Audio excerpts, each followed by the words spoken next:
Genderqueer Chad, it's Cole here. Happy New Year to you. And this week's topic, I actually chose this week's topic, and it states, think about yourself in a different time in your life when you thought about gender or the world in a different way.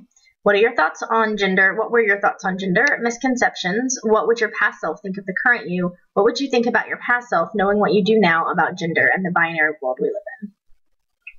Well, I thought about doing this topic several different ways, and I think what I'm going to do is break it down according to different time periods in my life, starting with my life as a child. I was actually a lot like Jack. I always wanted to play, the male role if we were playing house or something like that. Or I would always want to be the animal because the animal was more non-gendered and didn't have the same expectations and roles as other people in the game.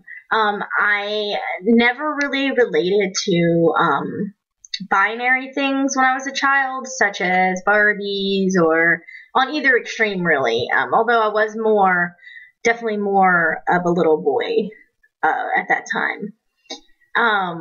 I ran around, with my shirt off all the time as a kid because it felt natural to me. I didn't have any idea I wasn't supposed to be doing that.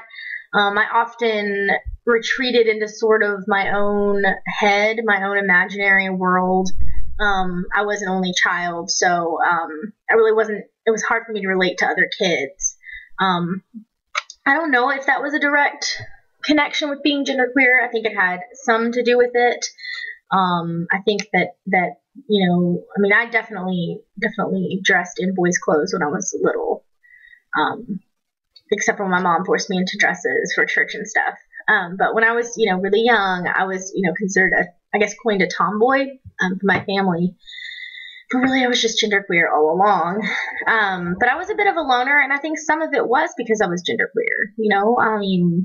When you're younger, you listen to the voices of your parents and teachers and the media, and you have all this information flooding you, and your little mind can't really you can't wrap your head around that when you're, 9 years old, 8 or 9 years old.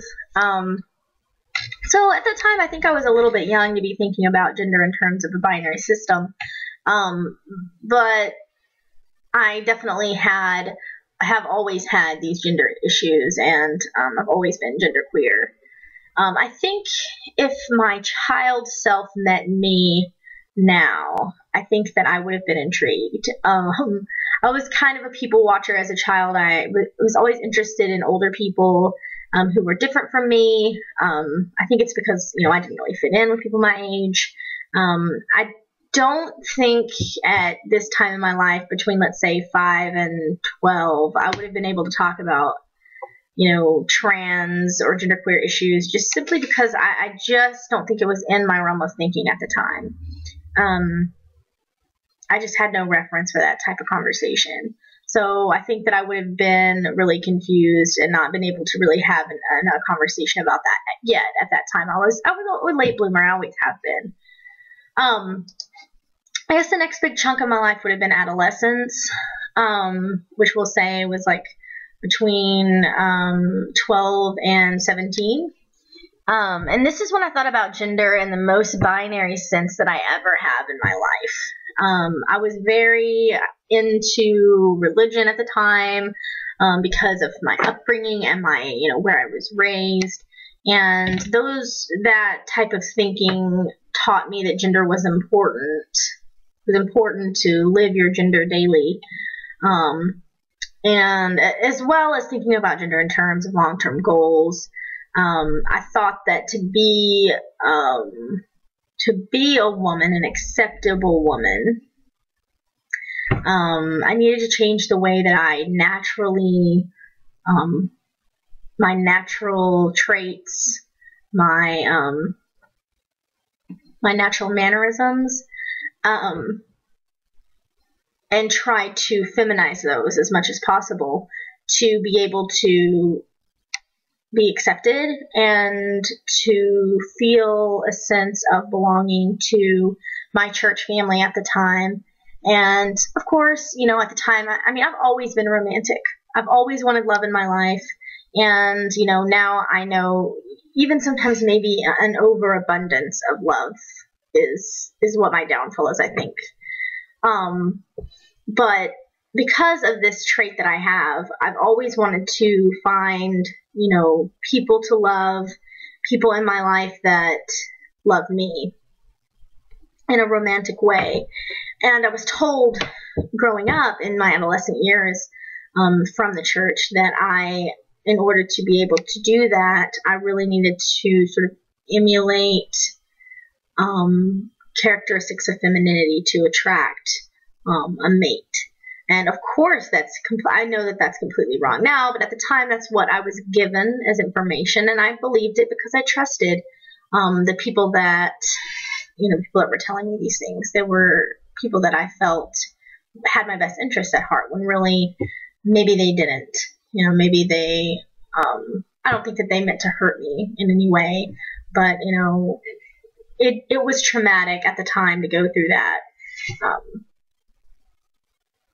process of having to try to change myself for this ultimate goal. I really didn't know what the word trans meant. I definitely heard the word trans, but I had no reference for that. I don't really necessarily know. I may have seen a couple of documentaries on surgery, people who changed their gender completely medically, but that was really the only reference I had there. And then, of course, cross-dressers, which often get confused with trans people. I think if I would have met me, if I would have met my current self at this adolescence time in my life, I think that I would have thought that I was really opinionated, rude, and needed to be saved. I think that I would have comprehended a gender journey. I think that I would have been able to talk about that in some senses, but I really don't think that I would have had a context for that, for gender being fluid or anything. So it probably would have been difficult for me to interact with someone that was genderqueer or trans at the time. I just think I would have invited me to church, probably, in the end. So I guess, I don't know if I've mentioned my age. I try to avoid it, but I am 26, so I guess, I have one more sort of stage in my life after adolescence, which is early adult. We'll say 18 to 24. We'll say 23 because that's when I came out as genderqueer. But my early adult years, I first went to college and came out as lesbian. I definitely at this time was thinking about gender in a non-binary sense, but more in a lesbian context, using words such as butch, femme, and things like that, which kind of reinforce the binary in some ways, but it is a different expression of gender than your male-female binary boxes. So that was good for me to think in terms like that. I never really identified with any of those terms, but at least I was around it and sort of had interaction with other gender options or presentations even.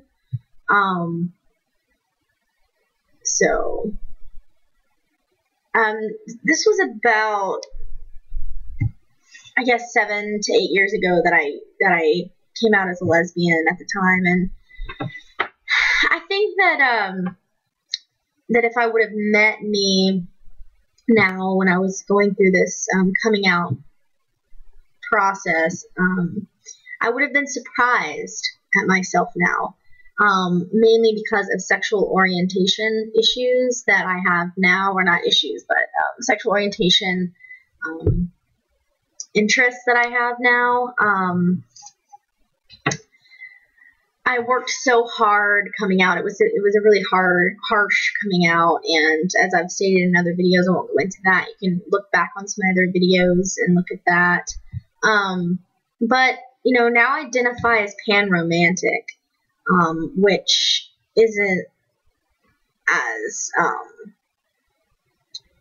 I guess pan-romantic isn't a common word to use for your sexual orientation, but it's the only thing I found that really fits how I feel, which is that I am romantically attracted and interested in any gender identity imaginable, but as far as sexual interaction goes, I have a hard time feeling comfortable with all with cis men, but that I'm definitely open to any romantic interaction with anyone. But so far, that's been my it's kind of my conclusion that I've come to after debating all these things and, you know, having all these issues with why am I genderqueer but can't get over someone's gender in a sexual or dating sense. So for me, I think that being panromantic would have been a really big surprise for me 8 years ago, because of how sure I was that I was a lesbian. But these things can change, and that's what's interesting about gender journeys and sexual orientation, is that it's not a set in stone thing. For some people, it absolutely is. For other people, it's more fluid. And I think keeping everything fluid helps you to not go crazy, because we change. I mean, look how much someone changes. Look how much I've changed from when I was 16 and, you know, completely obsessed with the idea of God and of gender binary and of the American sort of spirit and dream that I just feel a little disconnected with now. So I think that the old me would have liked the new me and been surprised, but I think we would have had a nice cup of coffee and a good conversation. And I think that at that time, about, 18, 19, I was starting to become open to things. All parts of my journey have been difficult, but all of them have helped me to become the person that I am today and comfortable with myself. I'm not a judgmental person in general, so I think that if I were to meet my past self now, or someone like I used to be, I would try to educate them and understand that everyone has to come to terms with gender in their own time frame. And it's just not up to me to decide for them what gender means. All I can do is educate, and all I can do is continue to live my life truthfully and hope that that other people will also find themselves fully. All right, see you next week.